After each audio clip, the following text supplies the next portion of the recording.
세상 모든 여인의 마음을 손에 쥐고 흔들던 천하의 바람둥이가 왜 단 한 사람의 여인 앞에서는 말 한마디 못하고 어린아이처럼 작아졌을까요? 수많은 기생의 치맛자락을 뒤흔들고 사대부 아녀자들의 마음을 애태우던 조선 최고의 한량이 있었습니다. 그 사내가 자신의 모든 명예와 재산 그리고 하나뿐인 목숨까지 아낌없이 내던지며 지키고자 했던 여인이 있었지요. 놀랍게도 그녀는 화려한 비단옷을 입은 미인도 권세 높은 대감집 교수도 아니었습니다. 그저 손에 푸른 염색물이 짙게 밴 허름한 공방의 처자였습니다. 과연 그 투박한 염색 공방 여인에게는 어떤 비밀이 있었기에 천하의 바람둥이가 평생을 바쳐 한 사람만을 바라보는 순정파가 되었을까요? 여러분의 지친 하루를 따뜻하게 안아줄 가슴 절절하고도 신비로운 옛 이야기 한 편을 들려드리려고 합니다. 잠시 마음의 짐은 내려놓으시고 편안하게 귀를 기울여 주시기 바랍니다. 조선 성종 시절 한양 땅에는 모르는 이가 없다는 천하의 한량이자 최고의 바람둥이 은호라는 사내가 살고 있었습니다. 그는 대대로 고위관직을 지낸 명문가의 귀한 외아들로 태어날 때부터 남부러울 것 없는 부와 명예를 손에 쥐고 태어났습니다. 게다가 얼굴은 마치 백옥을 깎아 만든 듯 수려했고 눈빛은 가만히 있어도 여인의 혼을 쏙 빼놓을 만큼 깊었지요.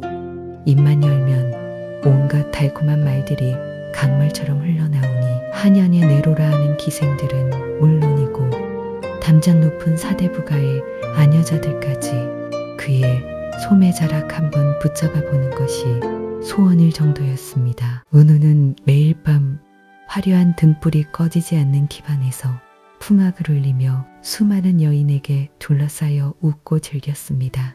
그의 삶은 남들이 보기에는 아무런 걱정도 부족함도 없는 완벽한 낙원과 같았습니다. 하지만 은우에게는 남들에게 말 못할 깊은 갈증이 있었습니다. 매일 밤 잔치가 끝나고 새벽녘 홀로 집으로 돌아오는 길, 가슴속 깊은 곳에서 밀려오는 알 수 없는 쓸쓸함과 공허함은 그 어떤 비단옷과 독한 술로도 채워지지 않았던 것입니다. 수많은 여인이 그의 곁을 스쳐갔지만 진정으로 그의 외로운 영혼을 들여다보고 안아주는 사람은 단 한 명도 없었습니다. 그저 그의 화려한 겉모습과 돈 그리고 달콤한 말솜씨만을 사랑했을 뿐이었지요. 은우 역시 여인들을 그저 하룻밤의 유흥이자 심심풀이로 여길 뿐 누군가에게 진심을 줘본 적이 없었습니다. 그러던 어느 봄날이었습니다. 평치 않던 장대 같은 소나기가 한양도성을 세차게 내리치던 오후였지요. 은우는 갑작스러운 비를 피하기 위해 옷소매로 머리를 가린 채 무작정 인적이 드문 피막골 깊은 골목길로 뛰어들었습니다. 그곳에는 화려한 한양 중심가와는 전혀 다른 작고 허름한 염색 공방이 하나 자리 잡고 있었습니다. 마당 가득 파란 쪽빗물을 들인 천들이 세찬 빛 속에서 세차게 펄럭이고 있었지요. 은호가 비를 쫄딱 맞은 채 공방 처마 밑으로 뛰어들었을 때 안에서 소리 없이 한 여인이 조용히 걸어 나왔습니다. 그녀의 이름은 연화였습니다. 연화는 화려한 비단옷 대신 색이 다 빠진 수수한 무명옷을 입고 있었고 소매를 걷어붙인 팔에는 푸른 염색물이 짙게 배어 있었습니다. 얼굴에는 분칠 하나 없었지만 이상하게도 그녀의 맑고 깊은 눈망울은 은우의 시선을 단박에 사로잡았습니다. 항상 여성들의 뜨거운 시선에 익숙했던 은우가 이번에도 자신감 넘치는 미소로 특유의 감미로운 목소리로 말합니다. 이보시오 처자, 갑작스러운 비에 몸을 피할 곳이 없어 실례를 범했소. 천하의 은우가 이토록 처량하게 비를 맞았으니 따뜻한 차 한 잔 나누며 이 비가 그치기를 기다려도 되겠소? 보통의 여인들이라면 그의 이름과 얼굴을 보고 얼굴을 붉히며 어쩔 줄 몰라 했을 터였습니다. 그러나 연화는 그저 담담하고 고요한 눈빛으로 은우를 가만히 바라볼 뿐이었습니다. 그녀의 눈빛에는 그 어떤 흔들림도 호기심도 없었지요. 연화는 조용히 돌아서서 따뜻한 보리차 한 잔을 내어주며 나지막이 말했습니다. 비를 피하는 것은 누구에게나 허락된 처마이니 편히 쉬어 가시되 허튼 수작으로 공방의 고요함을 깨지는 말아 주십시오. 저는 이곳에서 할 일이 많답니다. 그날 이후 은우의 발걸음은 매일같이 그 허름한 염색 공방으로 향했습니다. 그는 평생 입어본 적 없는 수수한 옷을 차려입고 연화의 환심을 사기 위해 온갖 귀한 폐물과 비단을 들고 찾아갔습니다. 그러나 연화는 눈길조차 주지 않았습니다. 오히려 단호하게 거절할 뿐이었지요. 이런 귀한 것은 저 같은 일꾼에게는 짐만 될 뿐입니다. 가난한 이웃들에게 나누어 주시는 게 좋겠군요. 은우가 화려한 말솜씨로 유혹하려 하면 연하는 그저 나지막이 웃으며 말했습니다. 도령님의 말은 참으로 화려하나 그 속에 담긴 마음은 텅 빈 상자 같군요. 소리가 요란할 뿐 진심이 느껴지지 않습니다. 그 말은 은우의 가슴을 찌르는 비수와 같았습니다. 자신의 본질을 꿰뚫어 본 여인은 연하가 처음이었으니까요. 은우는 오기에서 시작했던 마음이 점차 진지함으로 그리고 깊은 동경으로 바뀌어가는 것을 느꼈습니다. 그는 연화의 세계에 녹아들기 위해 비단 같은 손에 푸른 염색물을 들이기 시작했습니다. 무거운 물통을 나르고 천을 짜고 마당을 쓸었습니다. 양반과 도령이 한 여인의 곁에 머물기 위해 낮고 천한 일꾼을 자처한 것입니다. 시간이 흐르며 은우는 연화의 삶을 더 깊이 들여다보게 되었습니다. 연화가 그토록 열심히 염색일을 하며 돈을 모으는 이유를 알게 된 것이지요.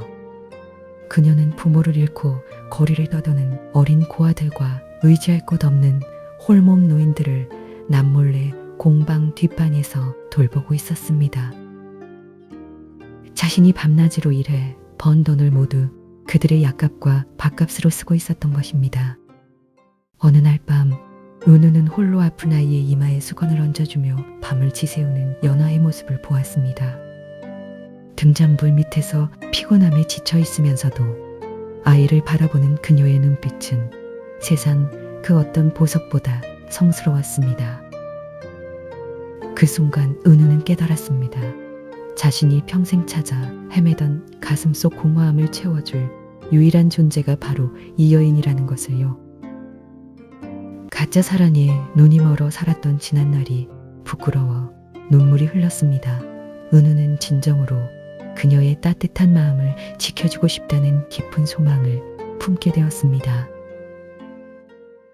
그러나 행복한 시간도 잠시 평화롭던 공방에 거대한 위기가 찾아왔습니다. 그 고을에 새로 부임한 탐욕스러운 관과 사또가 연화의 공방 땅을 빼앗으려 음모를 꾸민 것입니다. 사또는 하수인들을 보내 공방을 난장판으로 만들고 연화에게 누명을 씌워 관다로 압송하려 했습니다. 이 소식을 들은 은우는 눈이 뒤집혔습니다. 과거에 그였다면 권력 뒤로 숨었겠지만 이제는 달랐습니다. 은우는 사또의 앞마당으로 거침없이 걸어 들어갔습니다. 그리고 자신의 가문을 밝히며 사또의 부정부패를 조목조목 따져 물었습니다. 네 이놈! 감히 조정의 관리라는 자가 하늘의 뜻을 두려워하지 않고 무고한 백성의 재산을 탐내며 의로운 여인을 해하려 하느냐? 내가 내 목숨과 가문의 이름을 걸고 니놈의 죄상을 날마리 고할 것이다. 사또는 은우의 기백에 당황하면서도 도리어 은우를 협박했습니다. 네가 감히 한낱 천한 염색쟁이 여편애 때문에 네 앞길과 가문의 명예를 망치려 드는구나. 너 또한 평생 조정을 넘보지 못할 것이다. 은우는 추호의 망설임도 없이 크게 웃었습니다. 평생을 헛개비처럼 화려한 껍데기만 쫓아 살던 나였다. 이제야 비로소 사람답게 사는 법을 알았고 내 목숨보다 소중한 진실을 만났다. 이깟 명예와 부귀영화가 그 여인의 눈물 한 방울보다 무거울 리 있겠느냐.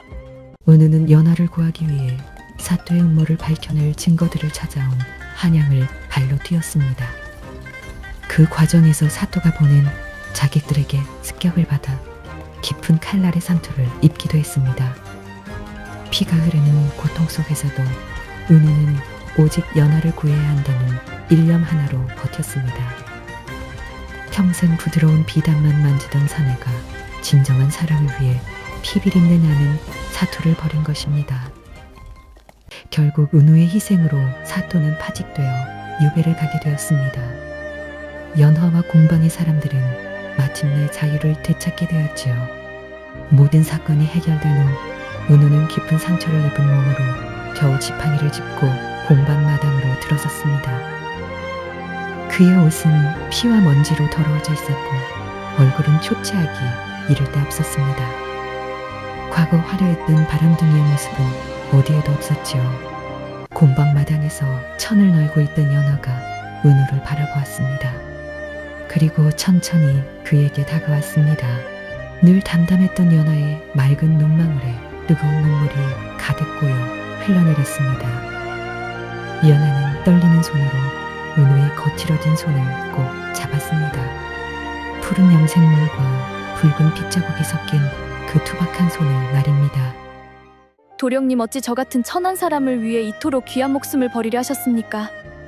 도령님의 그 깊은 상처를 제가 어찌 다 갚아야 할지 모르겠습니다. 은우는 고통 속에서도 세상에서 가장 행복하고 부드러운 미소를 지었습니다. 은우가 연화의 손을 마주 잡으며 나지막이 말했습니다. 연하 처자 아닐세. 자네가 내 목숨을 구한 것이네. 자네를 만나기 전 내 삶은 살아있으나 죽은 것과 다름없는 암흑이었네. 자네의 그 맑은 눈빛과 아무런 대가 없이 베푸는 따뜻한 마음이 욕심과 허영으로 가득 차 있던 내 부끄러운 영혼을 구원해 준 것이야. 그러니 나를 위해 울지 말게. 내 평생 처음으로 누군가를 위해 내 모든 것을 줄 수 있어서 참으로 감사하고 행복했네. 은우의 고백에는 그 어떤 미사여구도 없었지만 그 어떤 말보다 묵직한 진심이 담겨 있었습니다. 연하는 고개를 끄덕이며 은우의 품에 가만히 기대어 눈물을 흘렸고 두 사람의 마음은 비로소 하나가 되었습니다. 그날 이후 한양 땅에서 최고의 바람둥이 은우의 이름은 영원히 사라졌습니다. 대신 피막골 깊은 골목길 허름한 염색 공방에서 밤낮으로 아내를 도와 푸른 물을 드리고 소외된 이웃들을 친가족처럼 돌보는 겸손한 사내만이 남게 되었지요. 매일 저녁 따뜻한 밥상을 차려놓고 자신을 기다리는 연하의 맑은 눈을 바라보며 은우는 세상 그 어떤 왕보다 평안한 행복을 누렸습니다. 한 여인을 향한 진정한 사랑과 헌신이 방황하던 사내의 영혼을 붙잡아주는 가장 단단한 구원의 닻이 되어주었기 때문입니다. 오늘 준비한 옛 이야기는 여기까지입니다. 천하의 바람둥이 은우가 단 한 사람의 여인 연하 앞에서 모든 것을 바칠 수 있었던 이유가 무엇이겠습니까? 그것은 바로 겉모습이나 세상 조건이 아닌 사람의 영혼을 감동시키는 순전한 사랑과 베풀매의 힘이었습니다. 세상의 화려함은 시간이 지나면 시들고 변하지만 은연중에 스며드는 따뜻한 진심은 한 사람의 인생을 통째로 바꾸는 놀라운 기적을 만들어냅니다. 오늘 밤 이 이야기가 평생 가족을 위해 희생하시고 주변에 사랑을 베풀어 오신 여러분의 마음을 깊은 자부심과 따뜻한 위로로 닿았기를 소망합니다. 여러분이 묵묵히 지켜오신 그 사랑이 바로 세상을 치유하는 가장 위대한 힘입니다. 오늘 밤도 따뜻하고 평안함이 여러분의 안방과 마음에 가득하시기를 바랍니다. 마음에 남아있는 걱정과 짐이 있다면 이 밤에 다 내려놓으시고 부디 단잠, 고운 잠 청하시기 바랍니다. 긴 이야기 끝까지 들어주셔서 대단히 감사합니다. 평안히 주무십시오.